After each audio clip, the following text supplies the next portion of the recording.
Welcome, everybody, to this edition of your Friday Drive-By on Service Drive Revolution, where we answer your questions. Say hello to Christian.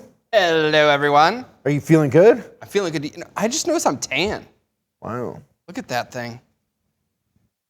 I just instantly pictured you in a Speedo on the beach rubbing oil on yourself, tanning. Is that how it is? Mostly. Yeah, the audience is going, yeah, Christian. I went jet skiing, too. That wasn't... Yeah, everybody, Christian was just on vacation. I was. I'm back now.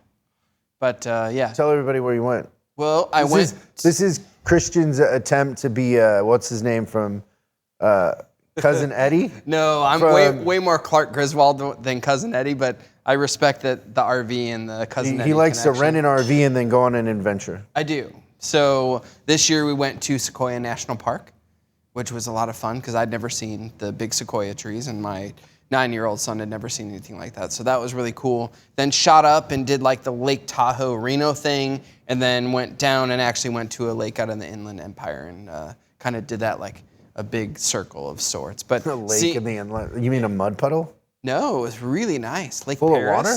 Yeah, water and I everything. thought we were out of water. Not in the Inland Empire? Not where I jet skied. Wow. But it was a lot of fun. Okay, let's tell everybody what the number is if you have a question that you want us to answer on the show about vacations, RVs, whatever. I can whatever tell it you, might like, be. I can empty an RV pooper like no one's business. The number is 8333-ASK-SDR. So that's 8333-ASK-SDR. Remember, if we play your question on the show, one, you might be helping others because somebody might be afraid to ask that question. And two, we're going to send you a swag bag of Service Drive Revolution stuff, which very soon will have swag from Parts Hold. Which I just got to tell you that the Parts Hold logo, Pretty cool. phenomenal. Yeah, exactly. Okay, let's go to the first question. So I am a senior or a lead tech at my dealership. I make pretty good money, but the service advisors seem to make $20,000 to $30,000 more than the lead techs. I've been thinking about switching over to becoming an advisor, but my manager physically won't let me because of the tech shortage. I'm thinking about leaving to give myself a try at being a service advisor. So 5 surgeons. They're sitting around having a conversation one day. And What about the question? what? What about the question? Oh, it all plays in at the end. Okay, so 5 surgeons. Yeah, so the first surgeon, he says, my favorite person to do surgery on is an accountant. You open them up and everything's numbered. It's perfect. And the second surgeon says, well, I do agree. I think the accountant's great, but I actually prefer the librarian because when you do surgery on a librarian, you open them up, everything's alphabetical. And then the third surgeon says, well, no. I actually really like the electrician because you open them up and everything's color-coded. And then the fourth surgeon's like, well, I really like lawyers because you open them up and they're heartless and spineless, so there's not a lot to worry about in there, right? And then the fifth surgeon, who's been really, really quiet at this moment, says, you know what? I really like to work on technicians because when you do surgery on the technician and you put them back together, there's a couple of extra parts that you didn't put back and the techs understand. Yeah, that's great. That's a long. You put some work into that. Yeah, we went all the way around the cul-de-sac, didn't we? We did. Okay, so wants to remain anonymous. We should call him Buddy. Is a lead tech that says the advisors make 30 grand, 20 to 30 grand more than him, and he wants to be an advisor, but his boss says, no, you can't be an advisor because we need techs more than we need advisors. Although I think that's starting to catch up to it. I'm hearing demand on both sides. But what advice would you give him? I don't know. Let's say you're his wife and he comes home and he says, honey, what do I do? What advice would you give him? Well, I mean, the first thing I'm thinking in my head... I love how quickly you just agree to be his wife. But okay, go ahead. Yeah, no problem. Whatever. I can role play. But at the end of the day, so the one thing that I was... that I'm thinking about in the back of my head is that the advisor's making 25 to 30 grand more than the lead techs. That's not normal. That's not normally how I Normal in see it. his dealership. Right, but I'm just saying with what I see, that's not necessarily normal. It's usually some of the highest paid people in the department are in the shop. So I'm curious, what kind of statistics this guy is doing. But to me, it's really easy. Like, if the shop's gonna lose you either way, you can say, I'm either gonna go find another job or you can make me an advisor. I feel like that would be really easy. Well, I also think, and you can kind of hear it in his voice, he doesn't know if he'll like being an advisor. There's a lot of techs try to be an advisor and they don't like it. It's harder than they think in a lot of cases. And so I think this is a very personal decision, but I would say that if you go to quit, kind of like Christian was saying, there's a chance they give you a raise, and maybe that's the path. Yeah, where he might end up working on cars, get a The thing new that raise. he's probably worried about is leaving and going to get an advisor job, and at the other place, the advisor making less than the team leader. Maybe. But I just think that he's got a really beautiful parachute option here. So he can go try and be an advisor somewhere else. If it doesn't work, you're a technician. That's not the worst thing in the world right now. So It's easy to get hired. he's got the driver's seat. The wind's at his back. So I think that he can be as creative as he wants to be. I would say there's another option here is, why don't you ask somebody to mentor you to be a manager and start thinking about leadership and being a manager? Because the truth of the matter is being an advisor isn't the ending point, and you can learn to be a manager just as much being a team leader. In a sense, if you're a team leader, you're taking a demotion to be an advisor, in a sense. Yeah. So maybe think about being a manager more than an advisor in that way. But It's good advice. it's a very personal decision. So we basically went in a loop and kind of analyzed it for you, but you kind of have to make that call. Let's go to the next one. Hi, my name is Elijah. I'm from Tampa, Florida. I'm currently a lube tech at my dealership, but we just had a few people quit, so now I'm looking to become a service advisor. But I'm 20 years old, and a lot of people see me as immature, or like I don't know as much. I was wondering if you had any tips on how to come across as more mature, or just in general, mitigate, that kind of feeling from customers. Well, that's easy. If you want to seem more mature, grow a beard. That's funny. I would say that you probably are talking too much. You're giving away too much, because there's no way they could perceive you as immature if you weren't giving that away.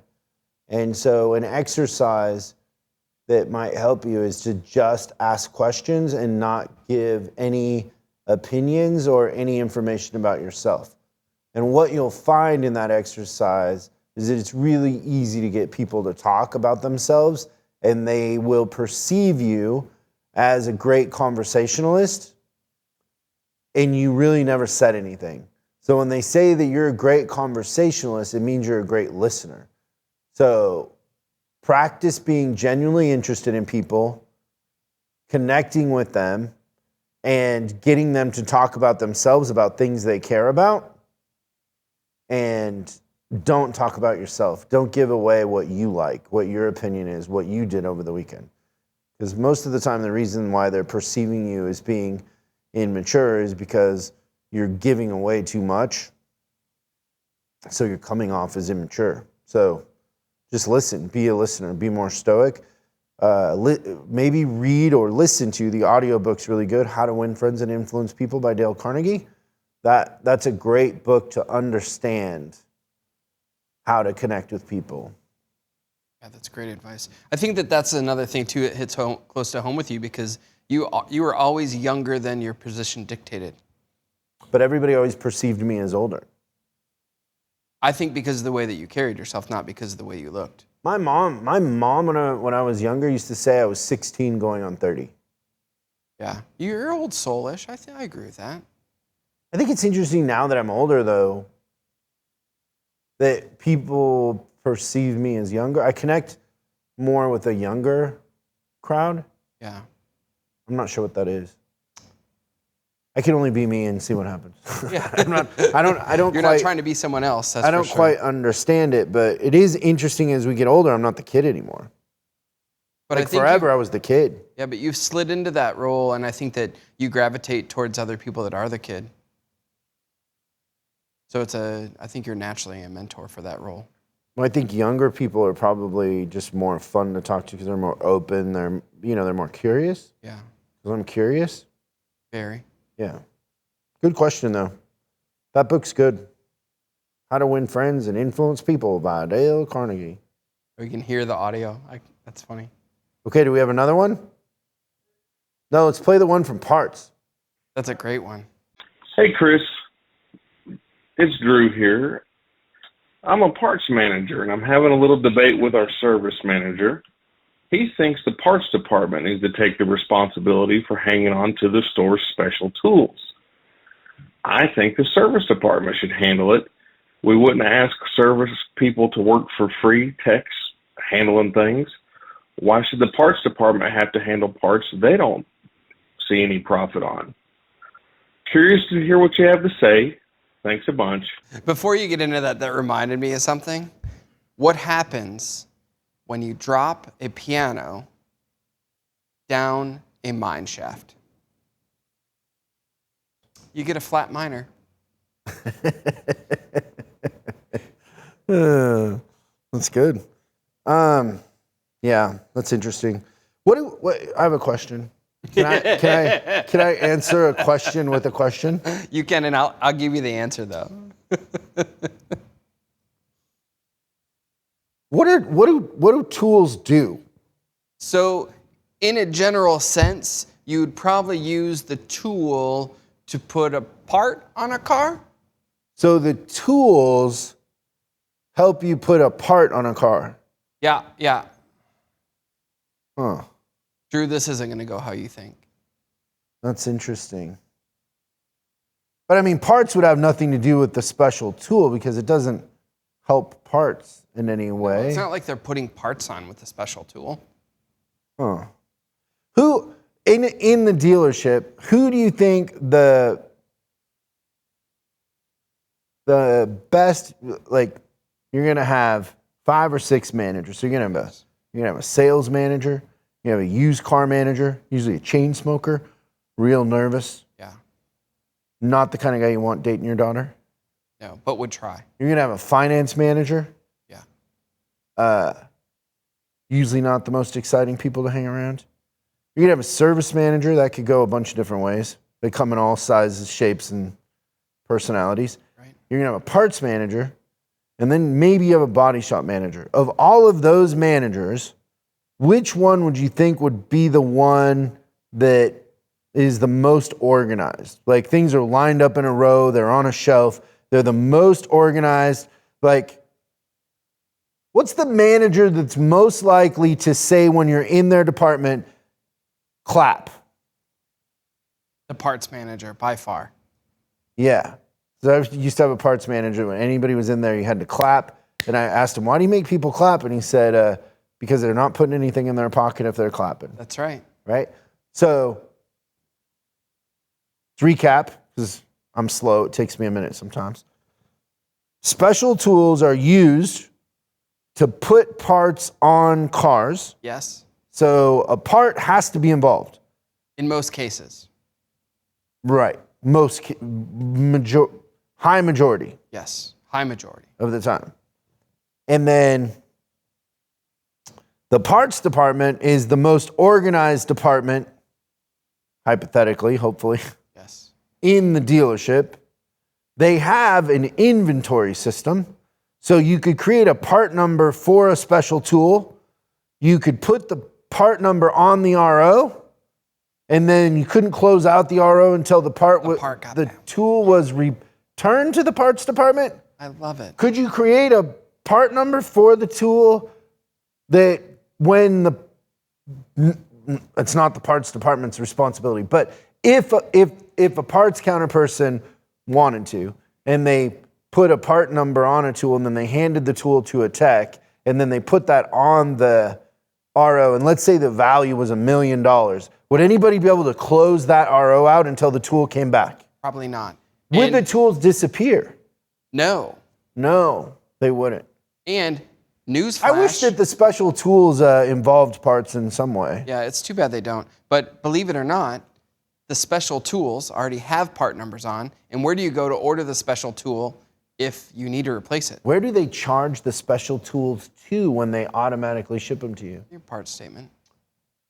God, I'm having a hard time figuring this out. I don't know. No, it's not the parts responsibility. Service should figure it out. Or give it to the used car manager. No. F&I is the next. If you talk about Oh, F&I Organization. from organization. I would go, F&I, yeah, so give it parts to then F&I. There's a lot in it for them. They sell extended warranties, so, no, is my answer. Yeah. Okay. Tell the service manager to figure it out. I like it. Team player. Thanks everybody for tuning in. We'll see you next time on Service Drive Revolution. Thanks for watching this week's Drive By. I hope we gave you something to think about over the weekend. We're uploading new stuff every day, so make sure you subscribe and click the bell icon so you don't miss out. If you have a question you'd like us to answer on the show, call 8333-ASK-SDR and we'll answer your question on the show. That's 8333-ASK-SDR. For special deals on our books and training, head over to offers.chriscollinsinc.com. Now that's offers.chriscollinsinc.com. I'm Chris Collins, and I'll see you in the next video.